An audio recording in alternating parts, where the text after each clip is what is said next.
ya. Bir başlarına sonra tında olur ya ballı. Hayır.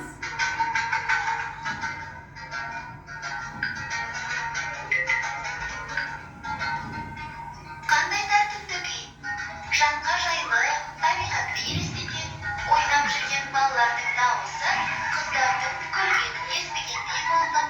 Керемет! Дана, сен бұл күй туралы бұрын естіген бе едің? Жоқ, атын да білмеймін. Бұл Дина Нұрпейісованың әсем қоңыр күйі. Шынында да Дина апамыз Алматы көшесімен келе жатып, шат көңілді, алаңсыз ойнап жүрген мектепте оқитын қазақтың қыздарын көріп қуанады.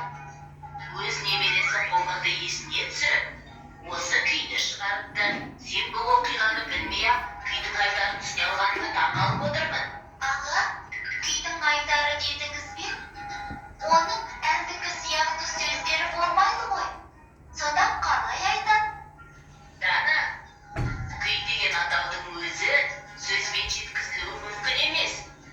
Хал, көңіл күй сияқты ішкі жан дүниенің әсерлері сезімдермен байланысты.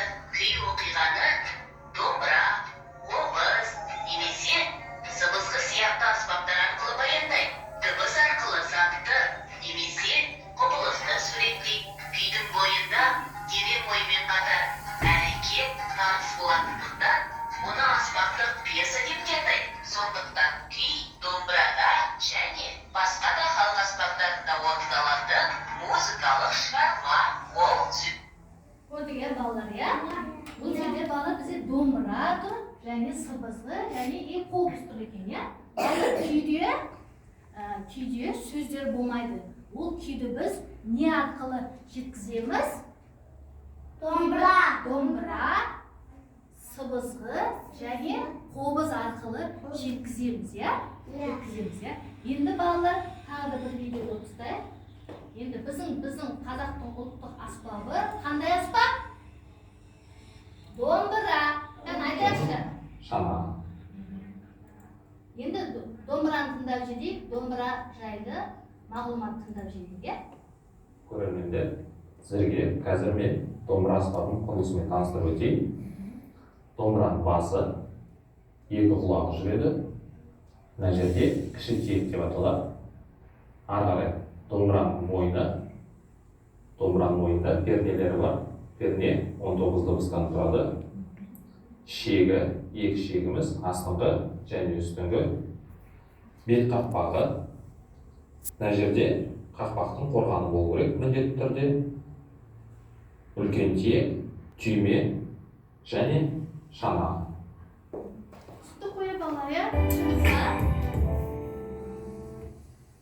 домбыралардың қасиеті өте көп екен. Домбыра арқылы біз күйлерді тыңдай алады екенбіз, ya. Енді балалар, шамалы біз енді күй тыңдап жедік қазір. Осы күй арқылы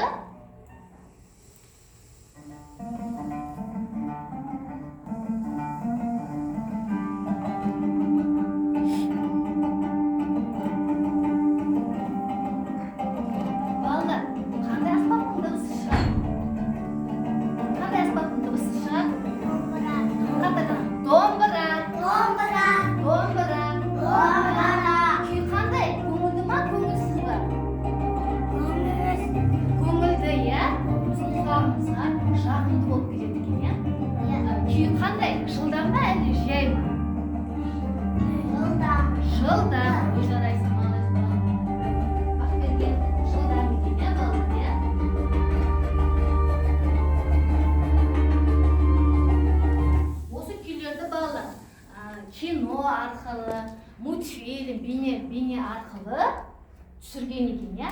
Енді балалар біз енді қолымызға қазір мынандай ағаш аламыз. Білеміз ғой ағашты бәріміз, ya? Бір күйді қоямын. Сол күй арқылы біз қазір осы ағаштармен жұмыс жасаймыз, ya? Жұмыс жасаймыз, kan? Бірақ қатты ұрмаймыз.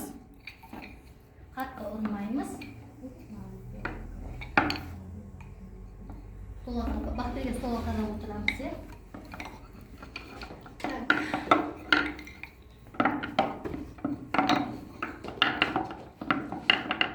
Тынышталамыз қазір.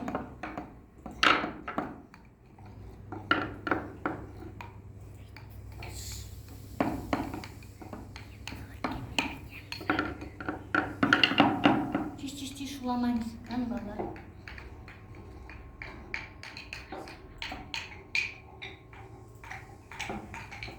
Çüş.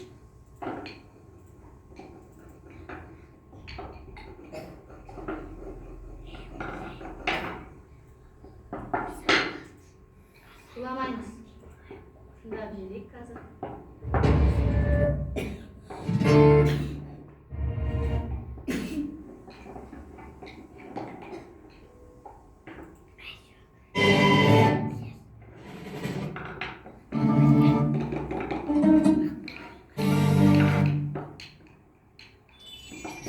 Şundaymış.